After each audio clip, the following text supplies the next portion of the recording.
자, 학생부 종합전형 같은 경우에 교과전형하고 비교하면 사실은 1등급 이상 합격선이 낮아요. 내신 등급이. 그럼 뭐로 평가가 되느냐? 바로 서류였죠. 서류. 그러니까 생활기록부에 나와 있는 학생부 종합전형의 원 취지는 수능이라는 단판 승부를 가지고 학생을 뽑는다. 3년 동안 너무 열심히 노력한 친구인데 수능날 배탈 났어. 그래서 시험 못 봤어. 걔는 수준이 떨어지는 친구인가? 이런 고민에서 나온 거예요. 그러면 우리가 3년 동안의 학생의 전체적인 모습을 보고 뽑는 것이 어떠한가? 그러려면 생활기록부를 봐야겠더라. 그래서 이 서류라는 건 뭐냐면 생활기록부를 의미하는 겁니다. 생활기록부가 우수하다는 건 무슨 뜻이냐? 대학에서는 생활기록부밖에 못 보죠. 생활기록부만 보는데 글씨밖에 없잖아. 그 글씨만 쭉 읽어보니까 학생이 보이는 거야. 얘는 이런 분야에 관심이 있고 이런 분야에 탁월한 모습이 있네. 그래서 그것을 우리가 역량평가라고 해요. 그래서 역량평가에서 높은 평가를 받게 되는 서류를 우리가 생활기록부를 서류가 우수하다라고 이야기를 하는 거고, 자, 요 학생들은 워낙 내신 성적도 좋고 하니까 좋은 대학 가겠죠? 중요한 학생들이 있습니다. 2에서부터 3.6등급의 내신 성적을 갖고 있는 학생들. 이 학생들의 경우에 서류가 부족하면서 내신 수능 성적도 나오지 않는다. 어떤 요쪽을 보시면, 오른쪽을 보시면 똑같은 2등급대가 갈 수 있는 대학의 차이가 굉장히 크게 벌어집니다. 왜 어떤 고등학교에서는 2등급이 서연고 서성안을 가는데 어떤 고등학교에서는 왜 광운명지가 나쁘다는 건 아니지만 차이는 있는 거죠. 왜 그랬을까? 결국 서류에 의해서 평가가 달라지는 거예요. 그래서 여러분들 이제 학생부 종합전형 준비하는 친구들이 제법 있을 텐데 정말 방학 때까지 끝까지 포기하지 마시고 뭔가 하나라도 더 생활기록부에 자신을 드러낼 수 있는 부분들을 채워넣기 위해서 노력을 하셔야 되는 겁니다.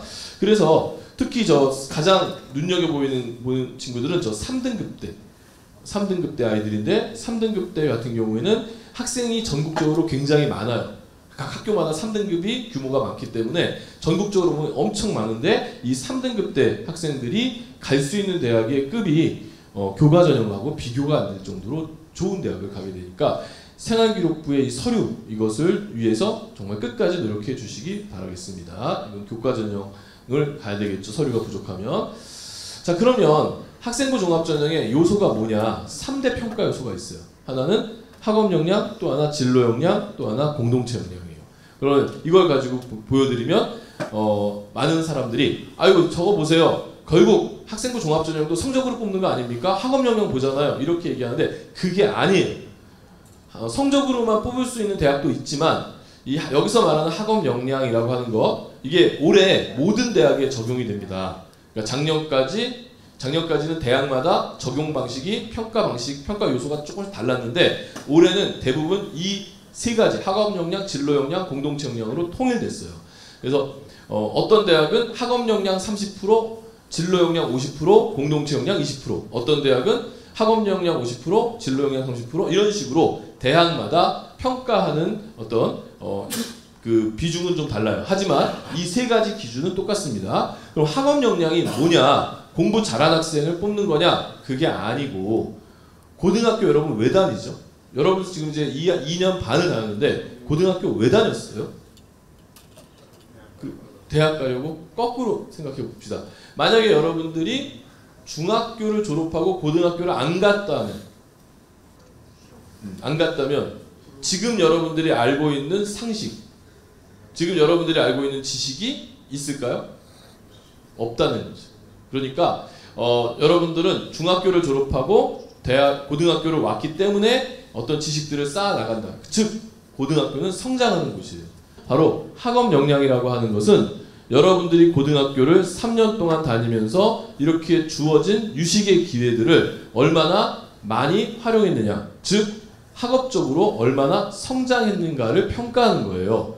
그러니까 아무리 중학교 때 공부를 잘한 친구더라도 고등학교에 와서 학업적인 성장을 보여주지 못했다면 대학에서 그 친구를 뽑아야 될 이유가 없죠. 대학에 와서도 똑같을 거니까.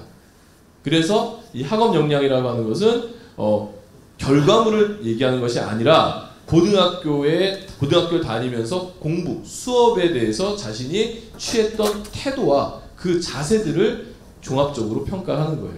그래서 그 기준으로 학업 성취, 학업 태도, 탐구력 같은 것을 보게 되는데 상위권 대학으로 갈수록 탐구력이 굉장히 중요한 평가의 요소가 돼요. 탐구력이란 내가 배운 내용을 토대로 해서 이런저런 활동으로 배운 내용을 확인해 보는 그런 부분들. 수업 시간, 문학 시간에 김소월의 시를 내가 공부했어. 김소월의 진달래꽃을 공부했어요.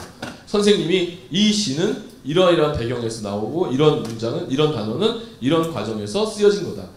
내가 선생님의 수업을 듣고 나니까 그냥 알고 있었던 김소월의 시가 너무나 나에게 감동적인 거야. 수업을 받았으니까 이제 유식해진 거죠. 그만큼. 그래서 내가 집에 가서 아니면 저녁 때 도서관에 가서 김소월의 다른 시를 선생님이 알려준 방식대로 해석해보고 찾아보니까 나한테 더 그 시가 와닿게 되는 거죠. 그러면 바로 뭐예요? 내가 수업을 통해서 배웠던 것을 심화시킨 거죠. 그 모습을 대학은 보고 싶은 거예요. 그게 탐구력이에요. 그래서 그 부분을 김소월의 시를 배운 후에 김소월의 다른 시를 찾아 읽고 이러이러한 감상의 평가를 친구들 앞에서 발표했다. 그러면 학업 역량 중에 탐구력이 높게 평가되는 거죠. 아직까지 기회가 있습니다.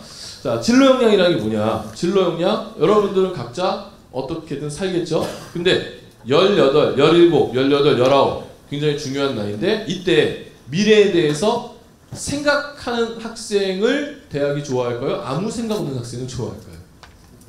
당연히 생각하는 학생을 좋아하겠죠. 그거예요. 진로 역량이라는 게 다른 게 아니라 자신의 상황에서 자신의 미래를 생각해 보는 것. 그래서 그 생각에 따라서 여러 가지 탐색도 해보고 나에게 맞는 게 무엇일까도 탐색해보고 하는 그 과정들이 진로 역량입니다. 그래서 진로 찾기가 하나가 있겠고 또 하나는 과목 선택 우수. 자, 내가 혼자 생각해보니까 나는 역시 공학도가 되는 게 좋은 것 같아. 막 진로 탐색해보니까 공학과를 공대를 졸업한 친구들이 대기업에 취직해서 월급도 많이 받고 이런 거 봤어요. 그래 나는 공대생이 될 거야. 그래 놓고 과목을 사회문화, 생활과 윤리, 윤리와 사상 이 과목들만 잔뜩 선택해서 이수를 했다면 이수하고 기계공학과에 원서를 넣으면 기계공학과에서 평가를 할 때 그 학생에 대해서 어떤 식으로 평가를 할까요? 일단 첫 번째 대학 수업을 따라올 수 없다라는 평가도 하겠지만 또 하나는 이 친구 정말 한심하다. 얼마나 자기의 미래에 대해서 생각을 안 했으면 지 말로는 공대를 가고 싶다고 해놓고 과목을 이렇게 선택했을까.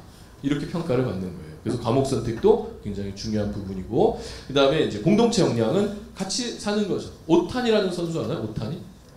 오탄이가 좋은 습관 하나 있죠. 뭔지 알아요? 쓰레기 줍기. 왜? 운을 줍는다고 생각하죠. 자기의 행운을 줍는다고 생각하고 쓰레기를 줍는다. 그러면 같이 더불어 사는 입장에서는 그런 친구가 있으면 너무 좋죠. 나도 그런 친구를 내가 한번 해볼 수도 있죠. 그래서 공동체 역량이라고 하는 것은 공동체 안에서 나의 역할이나 의미들을 찾는 거예요. 그래서 중학교 때까지 난 소심했어. 학급회의 때 아무 말도 못했어. 그런데 내가 이제는 당당하게 얘기할 수 있어야 되고 그런 부분들이 생활기록부에 녹여져 있다면 공동체 역량에 높은 평가를 받겠죠. 아무래도 학급에서 임원을 했다거나 학생회 임원을 했다거나 하면 좀 더 목소리를 낼 수 있고 공동체를 위하는 행동이나 관심이 많아지기 때문에 더 높은 평가를 받을 수밖에 없어요. 그러니까 대학에다 물어보면 이래. 대학에다가 반장을 꼭 해야 됩니까? 그럼 대학에서 아니요, 꼭 그런 거 아닙니다. 이렇게 얘기를 해요. 근데 반장을 해본 친구들은 학급이 엉망이 되면 본인이 되게 좀 책임감을 느끼고 좀 잘해보려고 하죠. 그러니까 거기서 생기는 여러 가지 성숙되는 의식들이 나오는데 당연히 그러기 때문에 공동체 역량에서 높게 평가받을 수밖에 없는 거예요. 말은 그렇게 꼭 그것 때문에 합격한다 불합격한다라고 얘기할 수는 없습니다. 이렇게 대학은 얘기하지만 실제로 공동체 역량이 성장하는데 그런 경험들은 굉장히 중요해요. 그래서 꼭 반장, 부반장 같은 회장, 부회장 같은 그런 큰 역할이 아니더라도 조별로 모였을 때 조장을 해서 그 책임감을 느꼈거나 한다면 그것도 의미 있는 부분이 되겠죠. 자, 그리고 이제 또 하나 봅시다. 지금 96점짜리 학생인데요. 이제 여러 성적도 대학에서 평가를 해요. 96점짜리 학생, 영어가 96점이야. 여러분 잘한다. 우리는 이렇게 생각할 수 있는데 꼭 대학에서는 그렇게 보지는 않아요. 선생님이 본 두 개의 학교, 어떤 학교는 영어를 그 모의고사를 보면 실제로 존재하는 학교예요.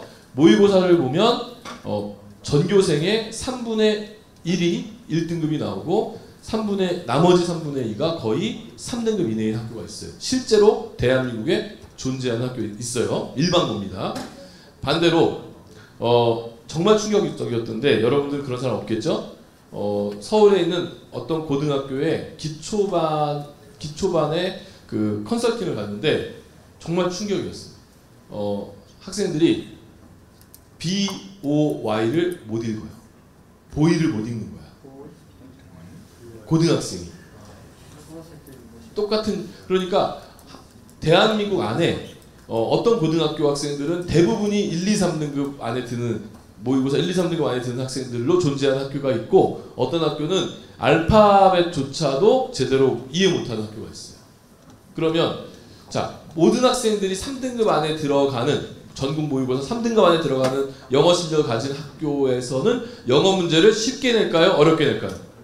어렵게 내야지. 어렵게 내야 변별 등급을 나누잖아. 어렵게 내요. 그 학교에서 96점이야.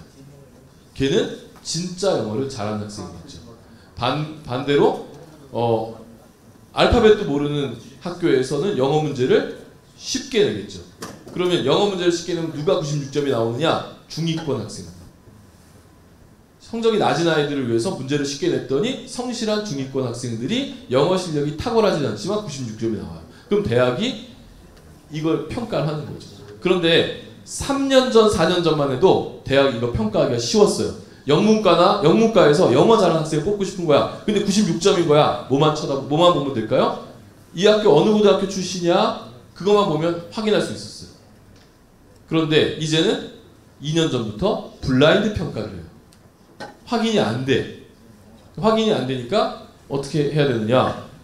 학생이 96점 정도면, 96점 정도가 진짜 실력자라면 보여줄 수 있는 모습들, 예를 들어서 영자 신문을 읽고 요약한다든지, 영어로 발표를 했다든지, 영어로 영작을 했다든지, 이런 내용이 나오면서 96점이야. 그러면 그 학생은 진짜 찐 96점 실력자가 되겠죠. 그래서 지금 얘기했던 이런 영자 신문을 읽고 발표를 하고 영작을 하고 이런 내용들은 어디서 찾아볼 수 있을까요, 대학들이? 그게 교과 세특이지. 교과 세특 그런 거예요. 그래서 이제 여러분들이 남은 기간에 이제 교과 세특도 많이 정리를 할 텐데 이런 부분 참고하시기 바라겠습니다. 물리학이 84점이야.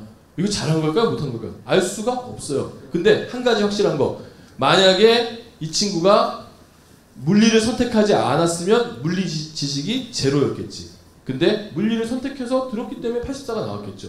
그러면 대학에서 궁금한 건 왜 선택했을까? 저기서 배운 것은 뭘까? 그게 뭐로 나타난다? 교과 세특. 교과 세특이 그래서 중요한 겁니다. 그래서 이제 능력치는 능력치가 높다고 해서 여러분 게임 캐릭터의 능력치가 높다고 무조건 게임을 이기는 게 아니죠. 그것을 얼마나 활용하느냐의 문제죠. 그래서 행위를 통해서 확인을 하고 그 다음에 대학에서 이것이 확인될 때 역량으로 인정이 되면 합격을 시켜주는 겁니다. 자, 좋은 세특 보실까요? 한양대학교에서 공개한 세특이에요. 어떤 세특이 좋은 세특이냐? 물리의 2라는 애, 물리 2인데 얘는 태도가 좋아요. 호기심이 많고 기본 개념을 잘 알고 있어요. 동아리 활동에서 친구들하고 토론하고 협력하면서 알아가는 과정이 있고, 모르는 부분은 선생님께 여쭤보면서 선생님의 지도를 받아서, 이거 되게 중요해요. 학생들은 선생님이 있기 때문에 공부를 배울 수 있는 거예요. 선생님이 없으면 학생들은 배울 수가 없죠. 선생님의 도움을 받아서 지도를 받아서 더 큰 결과를 만들어냈고, 관심도 생기고, 양자물리 조사했고, 이것을 더 발전시켰고, 이에 그치지 않고, 아까 말씀드렸죠? 1교시 수업이 끝났는데 그것을 더욱더 자기의 것으로 만들고 확장시키려고 노력하는 모습들이 완전히 드러나 있으니까 당연히 얘는 좋은 세특이라고 평가를 받을 수밖에 없겠죠. 그런데 만약에 이렇게 세특이 나왔는데 이 학생의 성적이 점수 50점, 등급은 6등급 이렇게 되면 이 평가는 또 좋지가 않습니다. 최소한 3등급 정도 선에서 이런 세특이 나오면 큰 도움이 되겠죠. 자, 여기 보시면 독서 세특이에요. 독서 세특인데 읽어보면 암과 관련된 얘는 독서 수업을 들은 걸까요? 아니면 의학 수업을 들은 걸까요? 알 수가 없을 만큼 의학에 대해서 굉장히 자세하게 나왔죠. 근데 놀랍게도 여기에 대해 대학들이 평가가 다릅니다. 중앙대학교에서는 뭐라고 지난 겨울에 얘기했냐면 독서 수업이다. 독서 수업에서는 제발 독서 수업의 본질에 대해서, 독서 수업의 본질이 다양한 주제의 책을 읽고 지식과 정보를 파악하는 능력을 키우는 거거든요. 그 능력을 좀 봤으면 좋겠다. 독서 시간에 왜 의학에 대한 이야기만 잔뜩 써놨냐, 이렇게 부정적인 평가를 한 반면에 가톨릭 대학에서는 뭐라고 했냐면 이런 글을 보고 학생이 특정 분야에 관심이 많다, 너무 좋다, 이런 학생 우리는 좋아한다, 이렇게 또 직접적으로 이야기하기도 했어요. 대학에 따라서 관심도를 높게 평가하는 대학이 있고, 그 다음에 이 교과의 성취를 최대한 많이 반영하는 대학이 있기 때문에 가급적이면 이 두 가지가 좀 병행돼서 세특에 들어가는 게 좋습니다. 그리고 선택 과목 중요하다고 그랬죠? 자, 이 화면은 학생이 개설되어 있는 과목과 음영 처리가 된 것은 학생이 선택한 과목이에요. 자, 여기서 이 학생은 선택 과목을 보시면 국어는 5과목 선택을 했고 영어 5과목, 수학은 3과목 선택했어요. 딱 봐도 보자마자 이 학생은 수학을 싫어한다, 좋아한다? 싫어한다. 금방 나오잖아요. 근데 만약에 이 학생이 국문과를 지원했으면 이렇게 선택한 과목 문제가 없어요. 근데 만약에 이 친구가 경제학과를 지원했어. 문제가 될까요, 안 될까요? 돼요. 왜 될까요? 그렇지. 경제 수학을 개설해 줬는데 지가 안 들었어. 그래놓고 대학은 경제학과를 쓴 거야. 평가가 좋게 나오기가 쉽지 않겠죠. 물론 앞서서 봤던 어떤 대학처럼 0.06대 1이면 붙겠죠. 하지만 이런 상태에서는 치열한 경쟁에서는 붙을 수가 없어요. 붙기가 쉽지 않아요. 자, 한번 또 평가를 해볼까요? 자, 2.5등급이에요. 내신 2.5등급인데 이제 여러분들 평가할 때 항상 따져봐야 돼요. 1등급은 학생이 공부를 잘한다는 상징적인 등급인 건 맞아요. 그 대학들이 1등급이 몇 개 있는가 찾아봅니다. 그럼 이제 똑같은 2.5등급이야. 근데 1등급이 있는 학생과 1등급이 없는, 그러니까 2.5등급이 1등급, 3등급, 4등급 이런 식으로 구성돼서 2.5등급인 학생이 있고 2등급, 3등급, 2등급, 3등급으로 구성돼서 2.5등급인 학생이 있죠. 그래서 그 차이를 보는 거죠. 그래서 특정 교과에 1등급이 있고 서류 평가가 우수한 학생들은 보통 이렇게 최상위권 15개 주요 대학에 지원하고 합격하는 케이스가 많고요. 반면에 서류 부실, 즉 세특이나 이런 데서 알 수가 없어. 얘가 영어가 96점인데 영어 세특을 보니까 그냥 착하고 성실하대요. 대학에서 판단할 방법이 없잖아요. 얘의 실력적인 부분들, 공부 실력적인 부분들. 그럴 경우에는 조금 낮춰서 학종을 쓰면은 그나마 또 합격의 가능성이 생깁니다. 반면에 이제 1등급이 없는데 서류가 우수하다? 그러면 이제 비슷한 대학 쓰면 되고요. 1등급도 없는데 서류도 부실하고 그랬을 때는 교과 전형이에요. 교과 전형인데 수능이 나오면 좀 수능 최저가 높은 학교, 수능이 안 나오면 수능 최저가 낮은 학교로 쓸 수 있겠죠. 그래서 이런 알고리즘으로 판단해 보는 것도 재밌게 진학 공부를 해보는 방식이기도 합니다. 자, 전체 성적이 높지 않더라도 특정 계열의 과목의 성적이 높거나 이러면 괜찮아요. 영문과 지원하는 학생들 영어 1등급이면 좋아요. 중문과, 일문과 역시 중국어나 일본어 1등급이면 굉장히 좋습니다. 사학과 지원하는 학생들, 뭐 역사 과목 1등급이면 좋겠죠. 공대 준비하는 학생들 물리나 화학 과목이 1등급이면 당연히 좋겠죠.